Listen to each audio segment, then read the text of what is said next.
Today's show is sponsored by Action247.com, Tennessee's only sportsbook by Tennesseans for Tennesseans. And what can I say? Selection Sunday has happened. The tournament is upon us. You know that Action 24/7 is going to have a lot of deals, a lot of codes to use, but you should use code DADS100. They will match up to half of your first deposit, up to $800. So if you deposit $800, they will match $400 of it. If you use code DADS100, make sure you're going on their site, make sure you're going on their social, and check out what's going on, what the specials are for that day to bet for the tournament, and everything else going on. We know baseball's coming up again soon. Basketball's going on, hockey's going on, soccer's going on. There's so much going on. Get in on the action at action247.com. Use code DADS100. Today's show is also sponsored by Orca Coolers. And you know what season it is right now? It's dad season. And it is dad season year round, because if you use code DAD season, you'll get 20% off your whole order at Orca Coolers. That is the collegiate coolers they have right now, the tumblers, all the other great coolers they have, all the other awesome tumblers they have. They have a whiskey barrel tumbler. They come out with seasonal tumblers. You never know what they're going to have. Lots of cool stuff over at orcacoolers.com. Be the envy of dads everywhere with their roto-molded coolers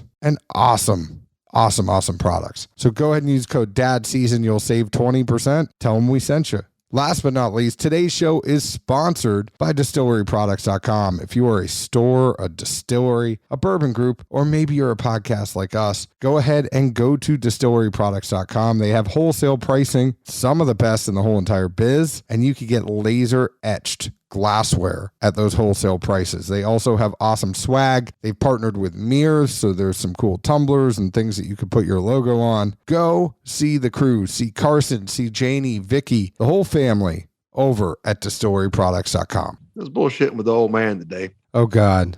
Also, obviously, some folks may have picked up by now that we have a close group of friends, John and I do, that affectionately refer ourselves as the asshole group, because genuinely most of us are toward each other. So I'm talking to Dad about various things, and he's complaining about, I gotta get some lab work done. I tell you what, boy, this just being tired half the damn time. It's just getting old. I'm like, well, Dad, you are old. They say that's what comes with it. You get tired. Well, you don't think I know that? And you think I want you to rub that in my damn face right now? You think that's what I wanted to hear? Well, Dad, I was just trying to help point out the obvious, not to feel too bad if you feel tired and old at 70. So I got to go. I got better shit to do than hear this from you. Bye. They don't like it when you start giving them shit. Like when you're old enough to really give them shit, they don't like it. Oh, man, I'm laughing so hard. I'm kind of like swerving across the lanes of the road like, got that old man good today. I think the funnier thing is when Sophie was like, oh, you can't fit in the car like that because you're so fat, right? Oh, I would love to have been a fly on the wall.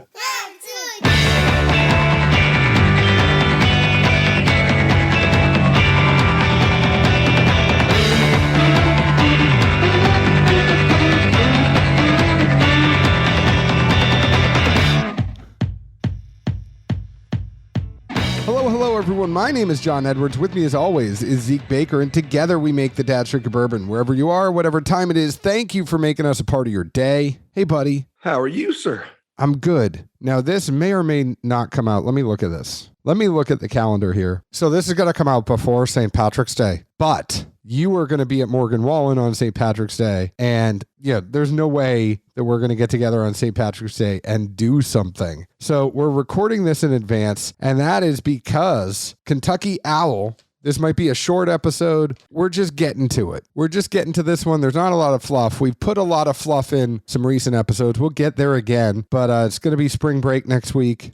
We're trying to get ahead. Kentucky Owl is announcing the release of its St. Patrick's Limited Edition Bourbon Whiskey in celebration of the long-standing ties that connect Irish and Kentucky whiskey making. Known for sourcing rare, aged Kentucky bourbons and blending them together to create unique limited run batches, the Kentucky Owl St. Patrick's Limited Edition features carefully selected barrels of Kentucky bourbon blended through Irish eyes. For this special release, Kentucky Owl Master Blender John Rea partnered with Louise McGuane, Ireland's first modern whiskey bonder and founder of J.J. Corey Irish Whiskey. Irish whiskey bonding is a way of blending that was commonplace during the 19th and 20th centuries when most Irish distilleries produced whiskeys for bonders to age, blend, and bottle. When the Irish whiskey industry collapsed in the 1930s, bonding faded away until McGuane began resurrecting the tradition again in 2015. So both of them together, they tasted the casks. Then again, through multiple blending variations, the result features Kentucky straight bourbons aged 4 to 11 years with some rich caramel notes and vanilla from rare older bourbons, spice and fruit from higher rye bourbons, and sweetness and citrus from wheated bourbons. This project extends beyond this release as these chosen Kentucky Owl barrels will be transported to Ireland for McGuane to fill with future releases of Irish whiskey. This is the second Kentucky Owl release under Rea, who previously served as Four Roses Distillery Chief Operating Officer, where his responsibilities included quality control, maturation, evaluation, and product blending.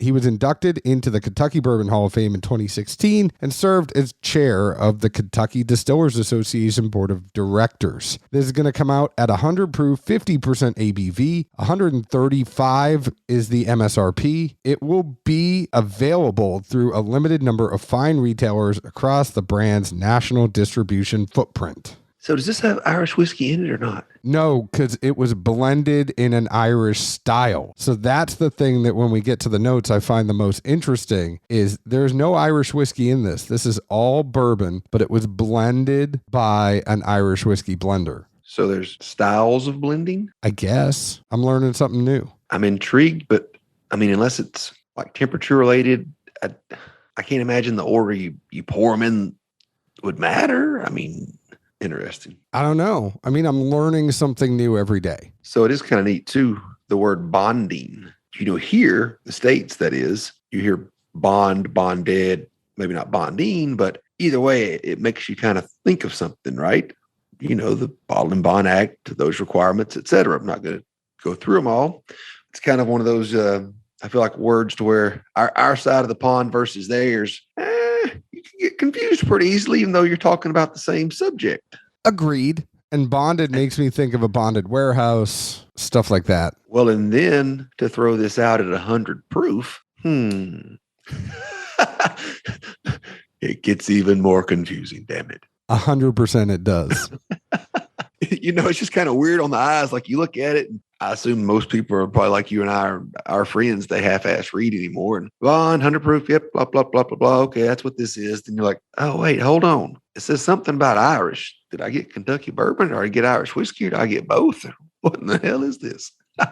It's kind of like a blend, or the two whiskeys have been bonded together. Well, you rattled off 3 different mash bills, right? I thought you said a traditional high rye and a wheat. You're right. I did. And it is age 4 to 11 years, rare older bourbons, higher rye bourbons, and wheated bourbons. So there's some variation in here. I paid attention halfway for once. You know, 50% is better than 0.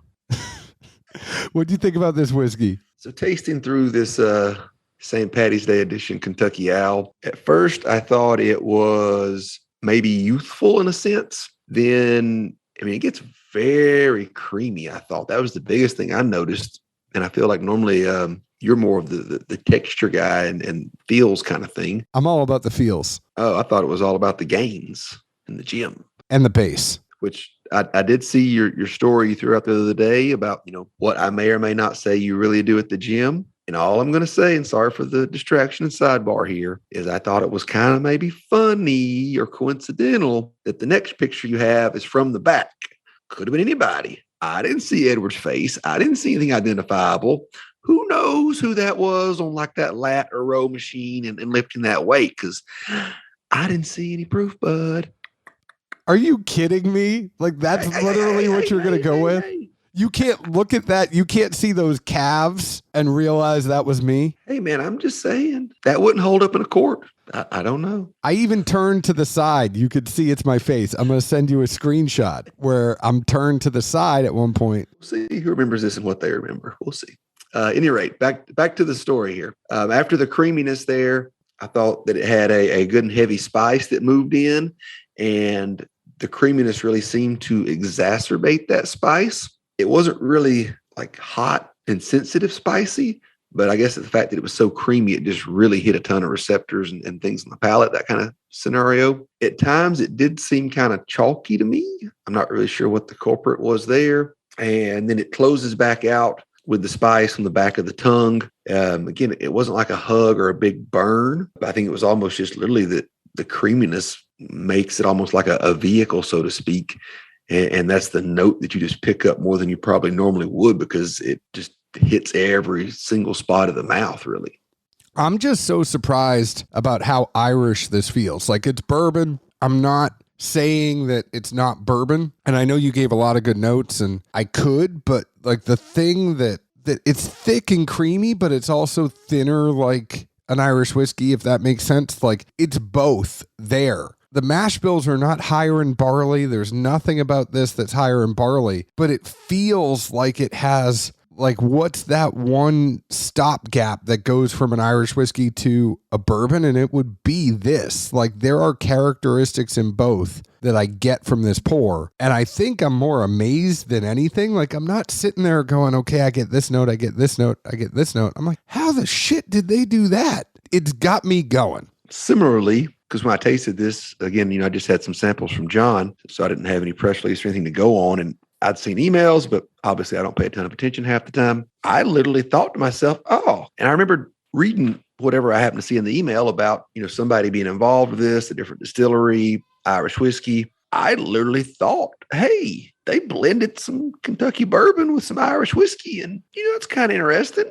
But I'm with you. I thought it had enough notes to carry that narrative in my mind, really. And now that it doesn't, I'm like, oh, shit. It's almost been a whole lot cooler if you did.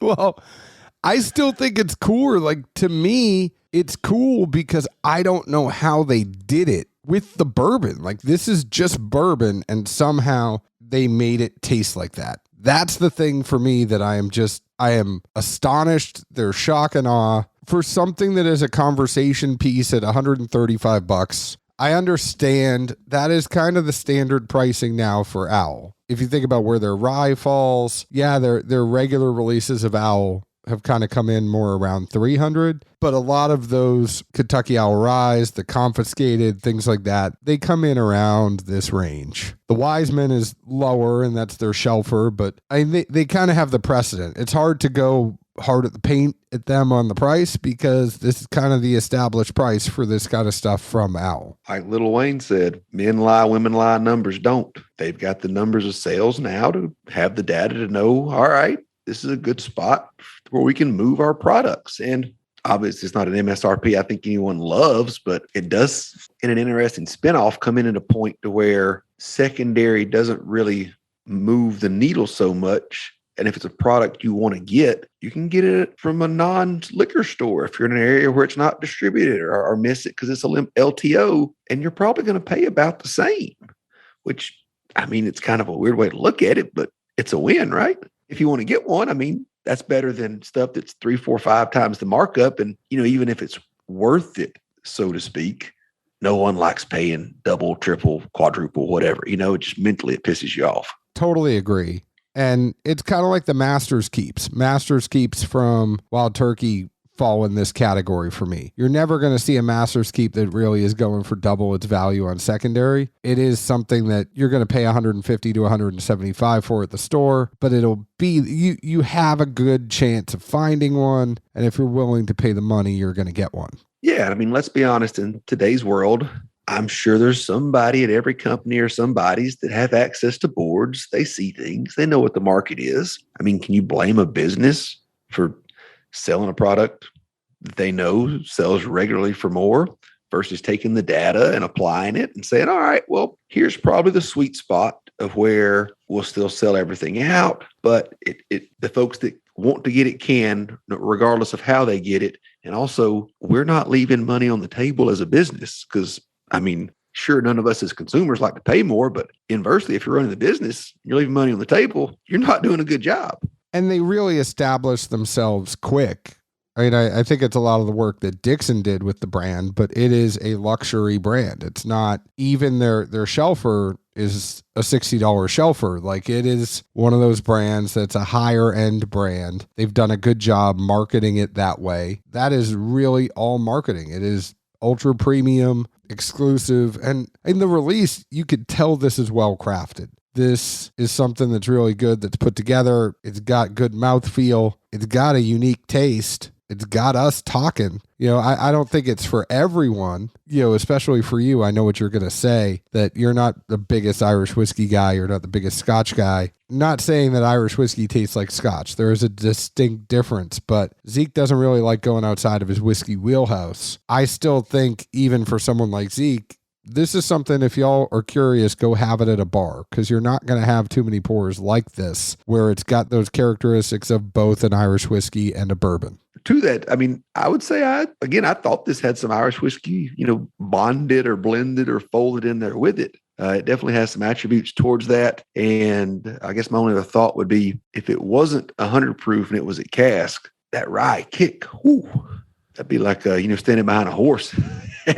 Pow! Well, and I also have to think the 100 proof does a good job at maybe getting those Irish whiskey characteristics in there, because if it was too high proof, I think that would get muted out and it would taste more like a bourbon. I think proofing it down actually did more to bring out some of that lighter notes to it. Quite possibly. I mean, I definitely can't disagree, but it's still creamy as can be to being diluted to some degree. I mean, that's pretty strong. Really agree. So enjoy it. Have a good pint. Have something next to it. It's good crack. You know what's lined up for St. Patty's Day and beyond that weekend. Who knows? Zeke's drinking Miller Lights on St. Patrick's Day, wearing a trucker hat, drinking Miller Lights, watching Morgan Wallen. You have fun, my friend. Thank you to Kentucky Owl for sending us this whiskey. It's definitely worth a try. If you like Irish whiskey and bourbon, it's worth getting a bottle.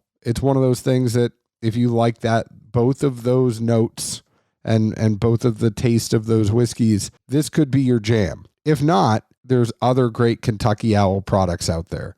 Go ahead and find us on Facebook at Dad's Drinking Bourbon, Twitter at Bourbon Dads, Instagram at Dad's Drinking Bourbon. Please leave us an open and honest review, just like we leave open and honest reviews about the whiskey we drink. Where else can the folks find us, Zeke? I mean, St. Patty's Day, I'll be down there chasing that neon rainbow, most likely. Enjoy. Cheers. Ciao.